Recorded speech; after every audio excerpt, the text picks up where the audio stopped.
نحمده ونستعينه ونستغفره ونعوذ بالله من شرور أنفسنا ومن سيئات أعمالنا من يهده الله فلا مضل له ومن يضلله فلا هادي له ونشهد أن لا إله إلا الله ونشهد أن محمدا عبده ورسوله أما بعد فأعوذ بالله من الشيطان الرجيم بسم الله الرحمن الرحيم يا أيها الذين آمنوا اتقوا الله وكونوا مع الصادقين صدق الله العظيم.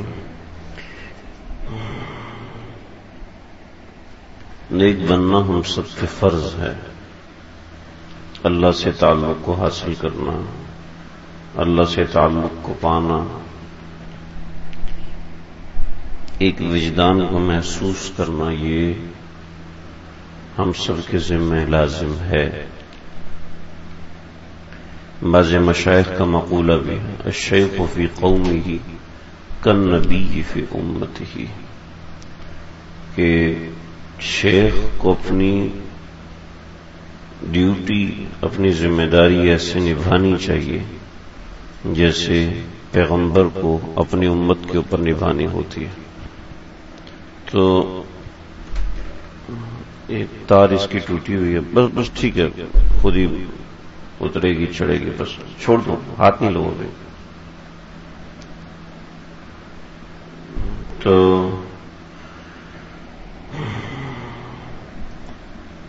مد نظر بعض مرتبے بیان کرتے ہوئے چند ایک لوگوں کے احوال ہوتے ہیں، لیکن مقصود جو ہوتا ہے وہ عام اصلاح ہوتی ہے. کبھی ایسا مقصود نہیں ہوتا کہ کسی ایک بندے کو انسان ٹارگٹ کرے کہ اسی کو سنایا جا رہا ہے، اسی کے لیے بیان کیا جا رہا ہے، کسی اور کے لیے بیان نہیں ہو رہا. تو اولاً مقصود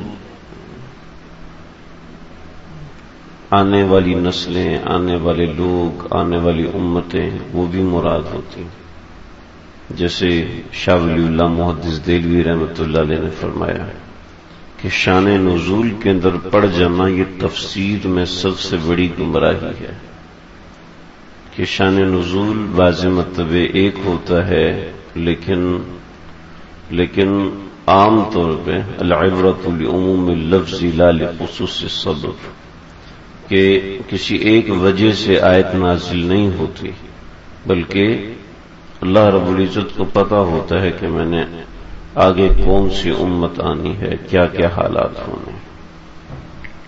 تو مشائخ کو تو نہیں پتہ ہوتا کہ آگے کیا ہونا ہے، لیکن اللہ تعالی جب دل میں القاء فرماتے ہیں تو پھر ہمارے بزرگوں کے اقوال، بزرگوں کے معاملات، مشاہدات، وہ اس بات پہ شاہد ہیں. حضرت تھانوی رحمۃ اللہ علیہ کو گئے ہوئے تقریباً 80 برس سے زیادہ عرصہ، تقریباً 80 برس ہو گئے. 1943 میں انتقال ہوا، لیکن حضرت تھانوی کے ملفوظات ایسا لگتا ہے کہ آج کے دور کے لیے کہے گئے ہیں، آج کے زمانے کے لیے کہے گئے ہیں. تو ایسا ہی عام طور پہ مشاہدے میں آتا ہے. تو میں اپنی ذات کے بارے میں کیا کہوں، بات یہ ہے کہ حضرت گنگوہی رحمۃ اللہ علیہ نے ایک واقعہ سنایا تھا، اپنی ذات کے لیے سنایا تھا، لیکن وہ تو اس سے کئی گنا بڑے تھے. ہماری اوقات تو کچھ بھی نہیں ہے، لیکن حضرت گنگوہی رحمۃ اللہ علیہ نے واقعہ سنایا تھا اپنی ذات کے لیے. تو وہ تو میں کیا کہوں، اصل تو تھا ہمارے لیے، ہم جیسے لوگوں کے لیے واقعہ تھا. فرماتے ہیں کہ ایک ڈاکو تھا، اس کے ساتھ پوری ایک جماعت تھی. تو ایسا ہوا کہ کسی علاقے میں قحط پڑ گیا، تو اب ڈاکہ کس پہ ماریں، کسی کے پاس کچھ ہے ہی نہیں. تو دوسرے علاقے میں گئے تو وہاں دیکھا کہ پولیس وہاں کی بڑی سخت ہے، وہاں کچھ کام چلتا نہیں ہے، کہیں ڈاکہ مار نہیں سکتے. تو کہنے لگے کہ بھئی دیکھو میں ایسا کرتا ہوں کہ پیسے کمانے کا سب سے آسان طریقہ جو ہے وہ یہ ہے کہ آپ پیر بن جاؤ، ٹھیک ہے، اور لوگوں کے ہدیے نذرانے آپ کے پاس آنا شروع ہو جائیں گے، آپ کا گھر چلنا شروع ہو جائے گا، یہ سب سے آسان طریقہ۔ تو چلو میں پیر بن جاتا ہوں اور تم سارے جو چیلے ہو 15-16 ہو، یہ سارے میرے مرید بن جاؤ اور میرے بارے میں اڑا دینا کہ بہت بڑے شیخ ہیں، بڑے صاحب کرامت ہیں، بڑے بزرگ ہیں، بڑے یہ۔ چنانچہ ایک جگہ میں آ کے بیٹھ گئے اور وہاں پہ بیٹھ کے اللہ اللہ کرنا شروع کر دیا۔ کوئی بندہ آیا، اس نے مسئلہ پوچھا، چونکہ اپنے فن کا ماہر تھا، ڈاکے کے فن کا ماہر تھا۔ جب کوئی بندہ کسی چیز میں ایک چیز میں مہارت حاصل کر لیتا ہے تو اس کو دوسری چیزوں میں بھی مہارت آہستہ آہستہ حاصل ہونا شروع ہو جاتی ہے، لیکن شرط ہے کہ کسی ایک فن میں ٹھیک سے ماہر ہو۔ اگر کسی ایک فن میں بھی ٹھیک سے ماہر نہیں ہوگا تو پھر گیا کام سے۔ اس لیے ہم طلباء سے کہتے ہیں کہ زمانے طالب علمی کے اندر موبائل فون، خبریں، سیاست اور ان سب چیزوں سے دور ہو، اس دائیں بائیں قسم کی معلومات سے اپنے آپ کو ہٹا کے رکھو، صرف طلب علم پہ محنت کرو۔ جب طلب علم پہ محنت کرو گے تو یہ ہے کہ تمہیں ایک چیز میں مہارت ہو جائے گی۔ جب ایک چیز میں مہارت ہو جائے گی تو پھر بقیہ سب چیزیں بھی۔ یہ کیا طریقہ ہے؟ اتنی بھوک لگی آپ کو تو غلط بات ہے نا، دین کی بات ہو رہی ہے، درمیان میں کھا رہے ہیں۔ تو طلب علم جب یکسوئی کے ساتھ ہوگا تو ایک مہارت حاصل ہوگی تو بڑھتا جائے گا۔ تو ڈاکے میں مہارت تھی۔ جب ایک بندہ مخلص آیا اور اس نے پوچھا کہ میں آگے کیسے بڑھوں، تو ذکر بتایا، طریقہ کار بتایا، اس کو کمی محسوس ہوئی تو استقامت کیسے ہوتی ہے، ڈاکے میں استقامت تھی تو یہ چیزیں تو ویسے ہی آسان ہے، تو اس میں استقامت کا طریقہ بتایا، اس کو فائدہ ہوا، اس نے دوسرے کو بتایا، اس نے تیسرے کو بتایا، یوں کرتے کرتے ایک مجمع لگ گیا۔ جب مجمع میں دیکھا کہ ہمارے شیخ تو درخت کے نیچے سوتے ہیں، اتنے مجاہدے کی زندگی ہے، تو انہوں نے وہاں پر ایک چھت ڈال دی۔ جب چھت ڈلی تو کوئی چارپائی لے آیا، کوئی ٹھنڈک کا سامان لے آیا، کوئی کھانا لے آیا، کوئی پینا لے آیا، یوں چلتے چلتے جب جگہ تھی تو مفت کی جگہ تھی تو وہ بڑی ہوتی چلے گی تو لوگ آئے، مخلصین جمع ہوئے۔ جب مخلصین جمع ہوئے تو ان کو شیخ سے فائدہ حاصل ہونا شروع ہوا۔ تو ایک دن سب لوگ بیٹھے ہوئے ہیں اور سب کمال کی حد تک پہنچے، اور کمال میں بہت سی چیزیں ہوتی ہیں، ان میں ایک چیز ہے توجہ۔ کمال کے اندر ایک بڑی اہم چیز توجہ ہے۔ شیخ کی توجہ بہت بڑی چیز ہوتی ہے۔ جب تک سالک اپنی رائے چلاتا رہتا ہے اس کو شیخ کی توجہ نہیں ملتی۔ شیخ کی توجہ کے بغیر یہ راستہ آدھا طے ہوتا ہے۔ محنت پوری کرو، راستہ آدھا طے ہوتا ہے، پورا طے نہیں ہو سکتا۔ دیکھیں اللہ کے نبی صلی اللہ علیہ وسلم کی صحبت میں جو صحابہ رہے ہیں، ساری دنیا کے مشائخ مل کے ایک بندہ بن جائے اور اس کے اندر ان سب کی نسبت جمع ہو جائے تو ایک ادنا صحابی تک نہیں پہنچ سکتا، اس لیے کہ اس صاحب کو اللہ کے نبی کی براہ راست توجہ نہیں ملی جو کہ صحابی کو ملی تھی۔ پھر جتنا بھی کر لے آدھے راستے تک پہنچے گا۔ ان کو اللہ کے نبی کی جو توجہ ملی تو وہ کس مقام تک گئے ہیں، اس مقام تک ساری دنیا مل کر نہیں پہنچ سکتی۔ سمجھ رہے ہیں؟ تو شیخ کی توجہ بڑی چیز ہوتی ہے۔ تو یہ خود حضرات صاحب توجہ بن چکے تھے، صاحب توجہ بن کے نسبت مع اللہ حاصل کر چکے تھے۔ تو نسبت مع اللہ حاصل کرنے کے بعد ان سب نے کہا کہ بھی ہم سب توجہ کریں، دیکھیں کہ ہمارے شیخ کی قلبی پرواز کہاں تک ہے۔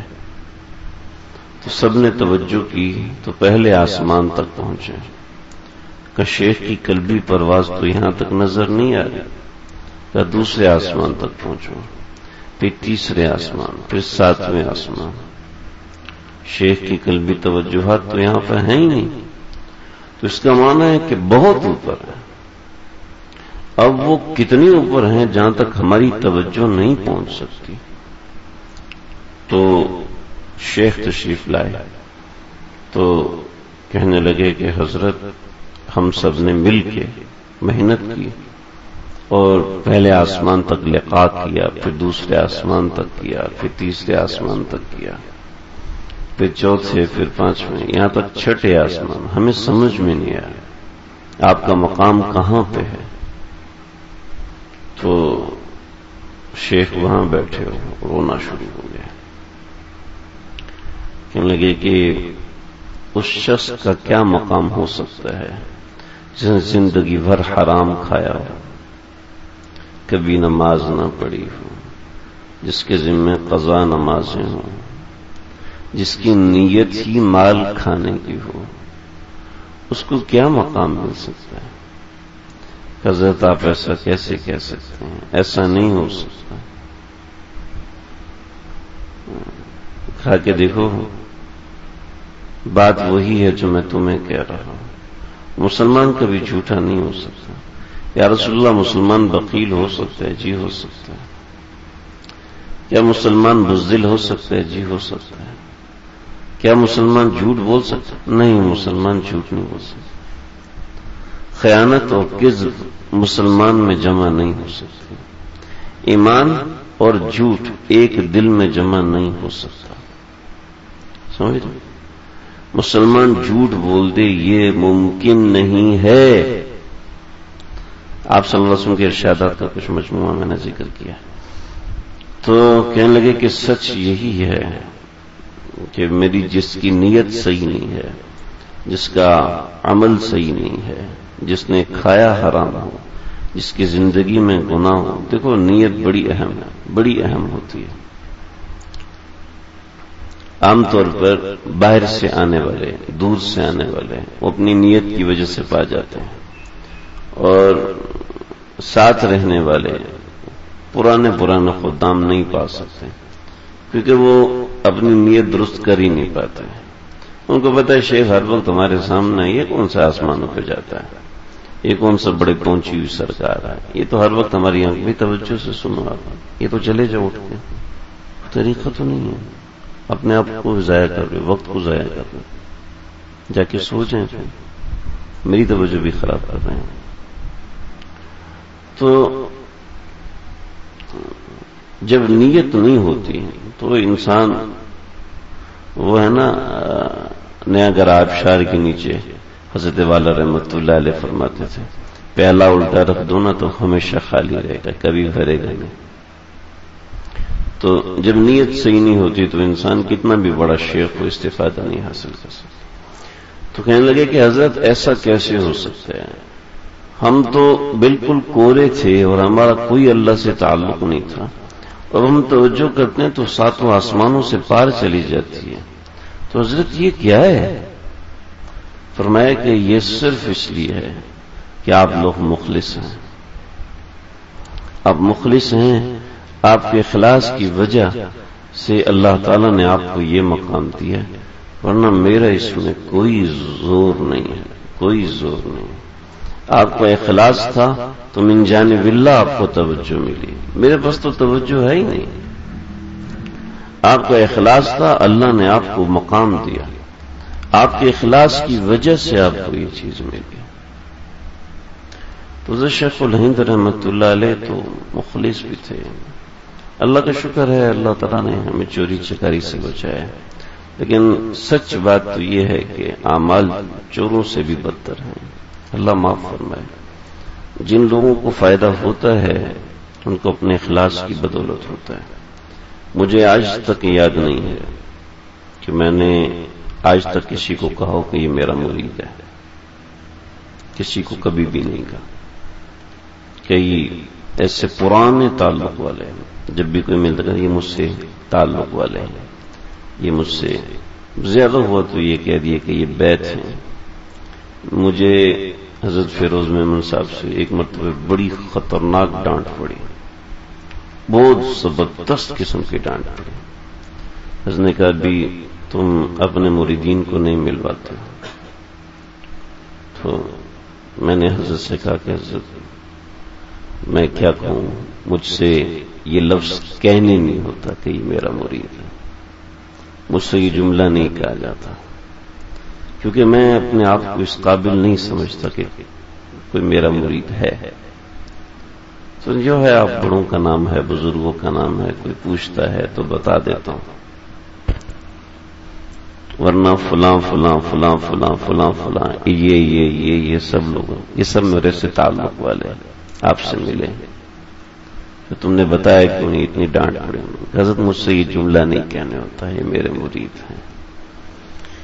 تو بات یہ ہے، لیکن مجھے یہ ضرور پتا ہے کہ جب کوئی شخص شیخ سے جڑتا ہے تو اس کو فائدہ کیسے ہوتا ہے. جب تک اس درجہ ادب نہیں ہوگا، اس درجہ نیک گمان نہیں ہوگا، اس وقت تک فائدہ نہیں ہوتا. اس درجہ ادب انسان کے اعمال سے، انسان کی باتوں سے، انسان کے طریقے اصلاح سے سمجھ میں آتا ہے. اور جو جتنا اس درجے میں آگے بڑھے گا، الدین کلہ ادب، بس مشائخ نے دین سارا کا سارا ادب کے راستے ملتا ہے. ادب نہیں تو ذرہ برابر دین نہیں آ سکتا. عظمت نہیں، ادب نہیں تو جڑ جائے گا تو رہا سہا دین بین نکل جائے گا. جب ادب نہیں ہے، جب احترام نہیں ہے تو فائدہ حاصل نہیں ہو سکتا. کتنے ہی ایسے بزرگ، کتنے ہی ایسے مشائخ اپنے مرید کو ڈانٹ دیا کہ نکل جاؤ، نکال دیا خانقاہ سے. خانقاہ سے نکلے تو اب کیا کریں، سفارش کروائی بھائی سے، سفارش کروائی چاچا سے، ماما سے، سب سے سفارش کرو. نہیں میں اس کے لیے کوئی جگہ نہیں. شیخ صرف بات سن لیں، بات سننے کو تیار نہیں، بات سننے کو تیار نہیں. تو بالآخر کیا کیا، 1 سال بندر والے کے ساتھ رہا، اس سے بندر کا ناچ سیکھا.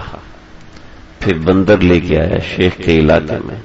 شیخ جس راستے سے جاتے تھے وہاں پر آئے اور آ کے بندر کا ناچ کہ کتنے کا دکھاؤ گے، کہ جو آپ چاہیں دیتے ہیں. بندر کا ناچ دکھایا کہ تم تو بہت مائے ہو بندر کے ناچ میں. کون ہو؟ چہرہ ڈھانپا ہوا. کون ہو؟ کیا چاہتے ہو؟ بتاؤ. آج دل خوش ہو گیا بندر کا ناچ دیکھ. کہا کہ آپ سے بس یہ چاہتا ہوں کہ آپ مجھے معاف کر دیں، میں آپ کا فلاں مرید ہوں. یہ سب کچھ آپ کی وجہ سے سیکھا ہے. جو جانتے ہیں نا، جو جانتے ہیں وہ سر کٹا دیتے ہیں، اور جو ہم جیسے ناخلق قسم کے لوگ وہ کہتے ہیں اللہ غفور الرحیم، اللہ معاف کرتے ہیں. جو جانتے ہیں حسین کی طرح وہ سر کٹا دیتے ہیں. لاعلمی اور غفلت انسان کو مار کے رکھ دیتی ہے، انسان کو تباہ و برباد کر کے رکھ دیتی ہے. مفتی حسن امرتسری رحمۃ اللہ، مفتی حسن امرتسری کہہ رہا ہوں جی، مفتی حسن امرتسری رحمۃ اللہ علیہ، اللہ 16 برس تک شیخ کو تلاش کیا، 16 برس تک شیخ کو تلاش کیا. اور 16 برس شیخ تلاش ہونے کے بعد جب حضرت تھانوی رحمۃ اللہ علیہ ملے ہیں، او ہو عجیب حال ہو گیا، عجیب حال ہو گیا. حضرت تھانوی کی مجلس میں آئے کہ لگے آج مجھے سمجھ میں آیا ہے کہ شیخ کیا ہوتا ہے. تھانوی سے کہا کہ حضرت آپ مجھے بیعت کر لیجیے. کہا نہیں، 4 شرائط ہیں تب بیعت کروں گا. کہ جی عزت پوری کرنے کو تیار ہے. پہلی شرط، واپس جائیں. آپ نے دورہ حدیث غیر مقلدین سے پڑھا ہے، دیوبند سے دورہ پڑھ کے آئیے. گئے دارالعلوم دیوبند، وہاں دورہ حدیث دوبارہ کیا. اتنے بڑے مشائخ کہ مولانا سرفراز صفدر خان صاحب 1954 میں کتاب لکھ رہے ہیں، مجھے کتاب کا نام بھول گیا. 1954 میں کتاب لکھی، قرات خلف الامام کے موضوع پر، مولانا سرفراز صفدر خان صاحب کی کتاب ہے. تو اس کتاب میں مفتی حسن امرتسری رحمۃ اللہ علیہ کی کتابوں کے حوالے کہ انہوں نے ایام غیر مقلدیت میں یہ چیز لکھی، اس کا جواب یہ ہے، یہ چیز لکھی، اس کا جواب یہ ہے. سمجھ رہے جی؟ مفتی حسن امرتسری دارالعلوم دیوبند میں دورہ حدیث دوبارہ کیا، آئے واپس، فرمایا کہ ابھی بھی بیعت نہیں کر. دوسری شرط یہ ہے کہ آپ جائیے قاری صاحب کے پاس اور قاری صاحب کو قرآن مجید سنائیے. جب قاری صاحب آپ کی تجوید کے حوالے سے لکھ کے دیں کہ امرتسری کی تجوید صحیح ہے، لکھ کر دیں دستخط کے ساتھ، تو یہ دوسری شرط پوری کروں گا. دوسری شرط پوری کرنے کے لیے گئے، قاری صاحب نے ڈنڈا چڑھا دیا. ایسے تو نہیں، آپ تو دعا نکالتے ہیں، آپ تو یہ لفظ صحیح نہیں پڑھتے، آپ یہ لفظ صحیح نہیں پڑھتے، اس کو صحیح کریں. اپنے ہی شاگرد جناب قاری صاحب سے قرآن مجید پتہ نہیں کتنے دن لکھے. دوسری شرط پوری ہوئی. تیسری شرط، جو جانتے تھے کہ شیخ کیا ہوتا ہے، شیخ سے کچھ پانے کے لیے کیا کرنا پڑتا ہے، کتنے پاپڑ بیلنے پڑتے ہیں، ایسے ہی اللہ کی ذات نہیں مل جاتی. بس شیخ کو ایسے ہی سمجھے جیسے میری عقل ہے، تو بس اسی طرح شیخ کی عقل ہے. جیسے میری سوچ ہے ایسے شیخ کی سوچ ہے. وہ تو کہتے تھے نا، کفار بھی یہی کہتے تھے کہ آپ ہماری طرح کے انسان ہیں، آپ کے اندر ہمارے اندر کیا فرق ہے، آپ کے اندر اور ہمارے اندر کیا فرق ہے. میں بتاؤں کیا فرق ہے. سالن کچا ہوتا ہے تو اس کے اندر سے کوئی آواز، کوئی سو کوئی اس طرح کی چیز نہیں نکل رہی ہوتی. ابھی اس میں پیاز بھی کچی ہے، گھی بھی ڈلا ہوا ہے، سارا سامان ڈالا ہوا ہے، ایسے ہی رکھا ہوا ہے. جب سالن پکنا شروع ہوا، اس میں سو کی آوازیں آنا اور بڑی زبردست خوشبوئیں، گلی کے اندر خوشبوئیں پھیل رہی، ایسا زبردست سالن بن رہا. جب سالن بن گیا تو نہ وہ خوشبو گلی میں آ رہی ہے، نہ سو کی آواز آ رہی ہے، نہ بڑ بڑ پانی نکلنے کی آواز آ رہی ہے، کچھ بھی نہیں. نہ دھوؤں کے پھبکے نکل رہے ہیں، کچھ بھی نہیں. کچا سالن، پکا سالن، دونوں ایک طرح کا رسپانس کر رہے ہیں، لیکن ذائقہ دونوں کا الگ ہے. ویلیو دونوں کی کتنی الگ ہے آپ سب سمجھ سکتے ہیں. سمجھ رہے جی؟ تو ایسے ہی ایک کچا انسان اور ایک پکا انسان، دونوں کی کیفیت ایک جیسی نظر آ رہی ہوتی ہے. اس کو بھی نیند آتی ہے، اس کو بھی نیند آتی ہے، اس کو بھی ہنسی آتی ہے، اس کو بھی ہنسی آتی ہے. ظلم یہ ہے کہ جن لوگوں کو پتہ ہی نہیں ہے وہ لوگ مشورے دینا شروع ہو جاتے ہیں کہ نہیں جی تم کو ایسا کر لینا چاہیے، تمہارے شیخ نے تو تمہیں ایسے کہہ دیا، اب تمہیں یہ کرنا چاہیے. اب تمہیں جن کے اوپر گزری نہیں ہے وہ مشورے دے رہے ہوتے ہیں. کئی مرتبہ ایسا ہوا، مجھے شیخ سے ڈانٹ پڑی، ایسی زبردست ڈانٹ پڑی. وہ لوگ آ کے مجھے نصیحت کر رہے ہیں جنہوں نے 2-4 خط بھی نہیں لکھے، وہ مجھے آ کے نصیحت کر رہے ہیں. کیا کہہ سکتے ہیں؟ تو ٹھیک ہے جی بہت شکریہ، ٹھیک ہے جی بہت شکریہ. ایسے لوگ آ کے برباد کر دیتے ہیں، ایسے لوگ آ کے پریشان کر دیتے ہیں. تو بات یہ ہوتی ہے کہ جس کے دل میں جتنی عظمت ہوتی ہے اس کو ویسا نفع ہوتا ہے. فرمایا کہ اب جاؤ 40 خط لکھو مجھے. نہیں، فرمایا کہ جاؤ اپنی اہلیہ سے لکھواؤ کہ امرتسری تمہیں خوش رکھتا ہے،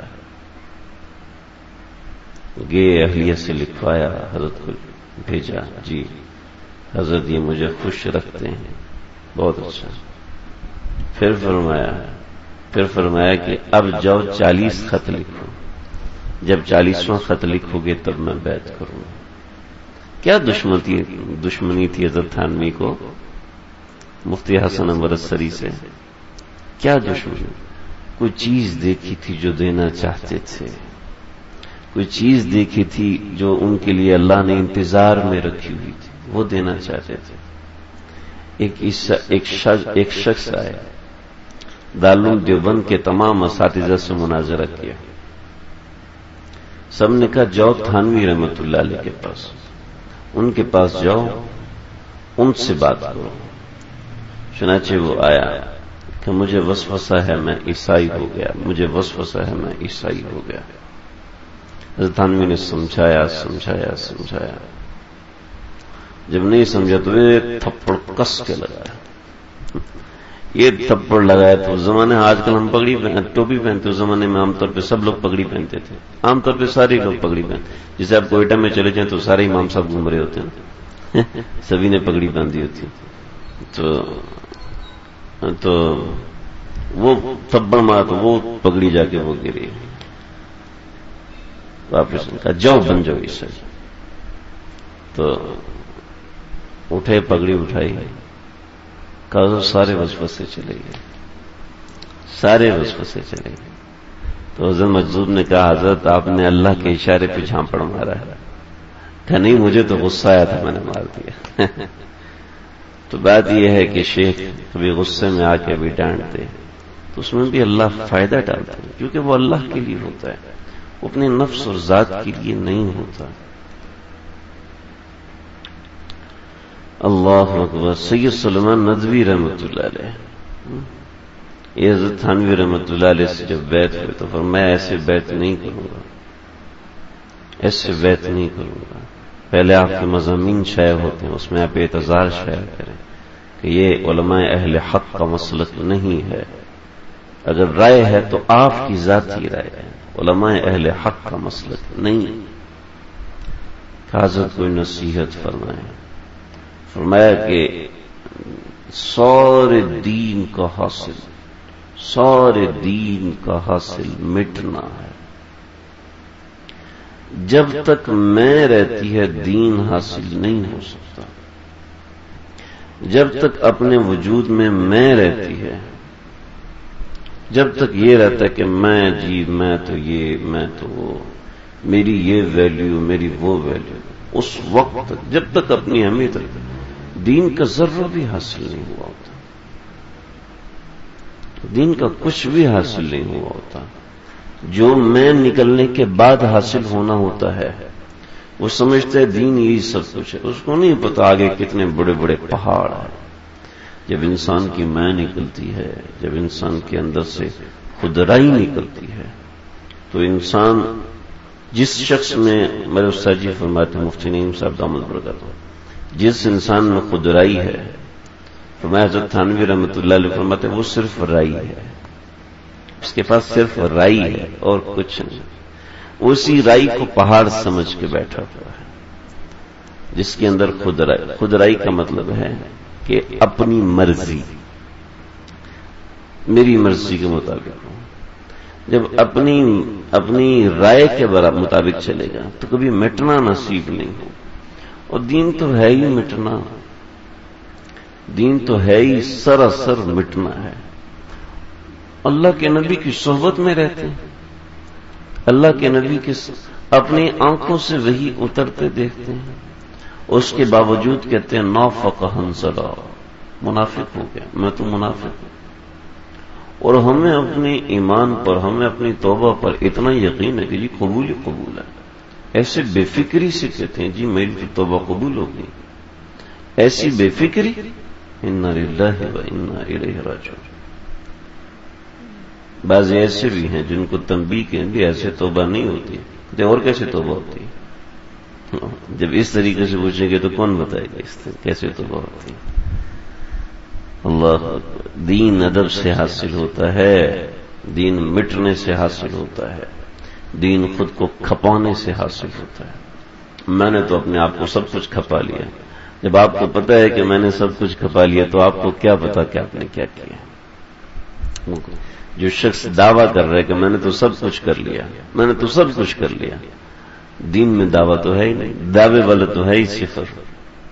جب یہ ہوگا نہیں میں کچھ بھی نہیں کر سکتا، میں کچھ بھی نہیں کر سکتا، میری اوقات ہی نہیں ہے، میری کوئی اوقات نہیں. مشائخ فرماتے ہیں جس نے کہا میں مارا گیا، انا ربکم الاعلی. فرعون نے کہا تھا گیا، ٹھیک ہے. جس نے کہا تھا میرے نزدیک یہ ہے، یہ سب میری محنت ہے، قارون یہ ساری میری محنت ہے، مارا گیا، زمین میں دبا دیا گیا. اللہ اللہ. جس نے اپنی رائے چلائی کیا، جس نے اپنی رائے. تو دوستو یہ راستہ دیکھو، بادشاہوں کے ساتھ رہنا آسان ہے، شیخ کے ساتھ رہنا مشکل ہوتا ہے. ٹھیک ہے جی، کیونکہ وہ تو صرف جان جاتی ہے، یہاں دین چلا جاتا ہے. جس میں جس کے اندر یہ ہمت نہیں وہ نہ رہے، وہ الگ ہو جائے، انشاءاللہ مسلمان جائے گا. لیکن اگر یہ چاہتا ہے کہ اللہ کی ایک چاہت، اللہ کا ایک تعلق ملے تو مٹائے اپنے آپ کو مٹائے. یہ نہ دیکھے کہ یار یہ حکم دیا تو کیوں دیا، یہ کہا تو کیوں کہا، یہ کہا تو کس وجہ سے کہا. اب اپنی ذہانت کے سامنے اپنی ذہانت کچھ نہیں. اللہ. دین کا چھوٹا سا کام بھی اللہ تعالیٰ قبول فرما لیتے ہیں، لیکن بندے کا اخلاص دیکھا جاتا ہے. کسی بھی کام میں اخلاص، جب اخلاص ہوتا ہے تو بندہ نکھر جاتا ہے. حضرت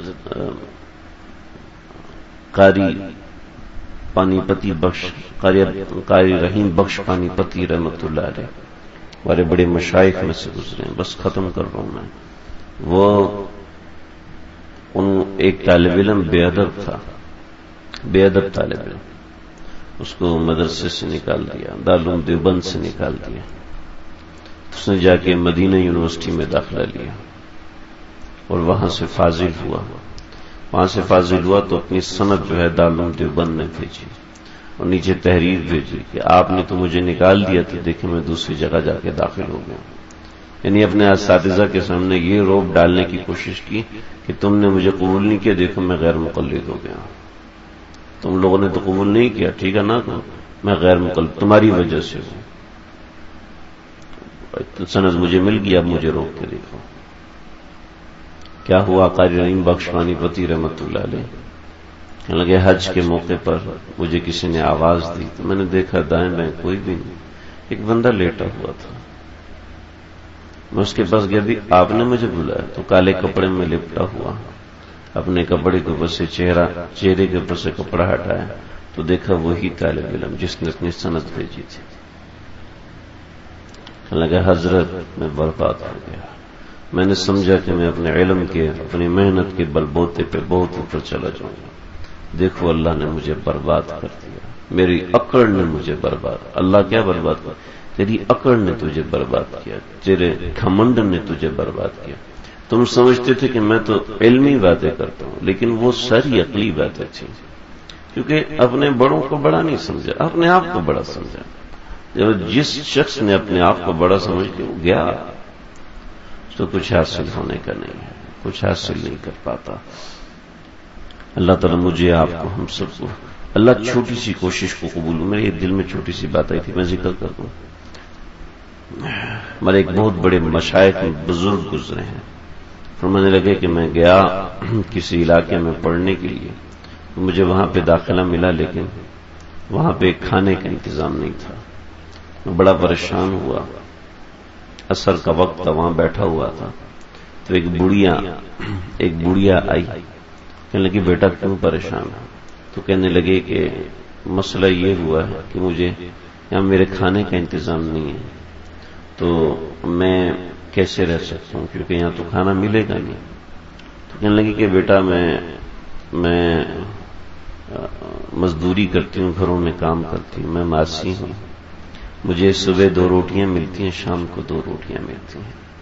ایک روٹی میں کھا لوں گی، ایک روٹی تجھے دے دوں گی، اپنا پیٹ کاٹ لوں گی، لیکن تو علم کے راستے کو نہیں چھوڑنا۔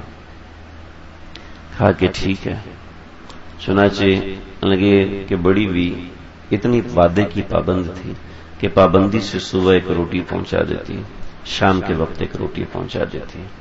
وہی کھا کے میں نے 1 سال گزارا۔ اس کے بعد مجھے رہائش مل گئی، کھانا بھی مل گیا۔ تو کہنے لگے جب میں عالم بنا، اللہ نے وسعتیں دیں، اور تو میں جب حج پہ گیا تو وہاں پر میں روزہ رسول پہ صلاۃ والسلام پیش کیا اور مسجد نبوی میں ایک کونے میں جا کے سو گیا۔ تو میں خواب میں اسی بڑھیا کو دیکھا کہ بہت سرد برق لباس میں اور جوانی کی عمر میں۔ اماں کیا ہوا؟ کہ بیٹا میرا انتقال ہو چکا ہے، لیکن اللہ نے اس روٹی کو قبول کر کے میرے لیے جنت کا فیصلہ فرما دیا۔ تو انسان کی کوئی کاوش، دین سے جوڑنے کی کوئی بھی کاوش اللہ رد نہیں فرما، لیکن کاوش ہونی چاہیے، اپنی مرضی۔ انسان ایک دفعہ مٹتا ہے، پھر دوبارہ اس کی اکڑ آتی ہے، پھر شیخ و سکر کو کاٹتا ہے، پھر دوبارہ اکڑ آتی ہے، پھر کٹ لگتا ہے، پھر دوبارہ اکڑ آتی ہے، پھر کٹ لگتا ہے، پھر دوبارہ اکڑ آتا ہے، یوں چلتا رہتا ہے زندگی میں۔ اللہ تعالیٰ مجھے آپ ہم سب کو سمجھنے کی، عمل کرنے کی توفیق عطا فرمائے۔ وآخر دعوانا الحمدللہ رب العالمین، ربنا تقبل۔